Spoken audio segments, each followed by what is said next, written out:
เฟ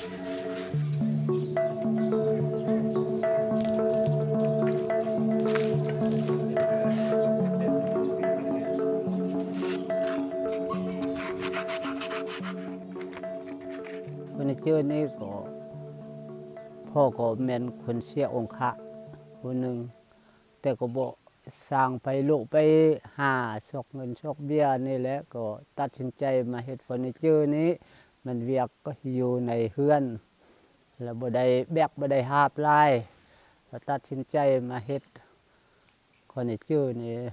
เลี้ยงลูกเลี้ยงครอบครัวหั่นแหละ เจ้าสำหรับเงินช่วยเหลือหั่นก็เป็นเงินที่ต่อยอดเนาะอันพอก็ได้เอาไปซื้อเครื่องนั่นแหละแล้วไปซื้อเครื่องแล้วก็มาเฮ็ดอันต่อยอดให้เฟอร์นิเจอร์หั่นเพราะว่ามันเฮ็ดอันนี้มันก็บ่มีเงินเด้บางเทื่อเครื่องมันเพมันก็บ่มีเงินอันต้องเอาเงินอันนี้มาช่วยแล้วก็จึงได้เฮ็ดเวียกนะมาซื้อเครื่องซื้อหยังอุปกรณ์ตอนมันเพๆนะเจ้าอันเรื่องอันเฟอร์นิเจอร์นี่เนาะมันก็สวยสวัสดิ์สวยทางครอบครัวก็ได้หลายหรือว่ากายเครื่องหั่นแหละครับซองมามันก็ให้แก่ผลประโยชน์คนอยู่บ้านอยู่ซองนี่เด้เพราะว่าเขาเจ้าต้องการเฮ็ดอันนี้อันนั้นเขาก็บ่ได้ไปไกลหันนะเพราะว่าเฮ็ดอยู่นี่ราคามันก็แบบก็ช่วยเหลือเพราะว่าเฮาเป็นเนาะเฮาบ่ได้ไปบ่อนอื่นนะมันแพงเขาก็มาเฮ็ดอยู่นี่มันก็ลดพรอัตราการใส่จ่าย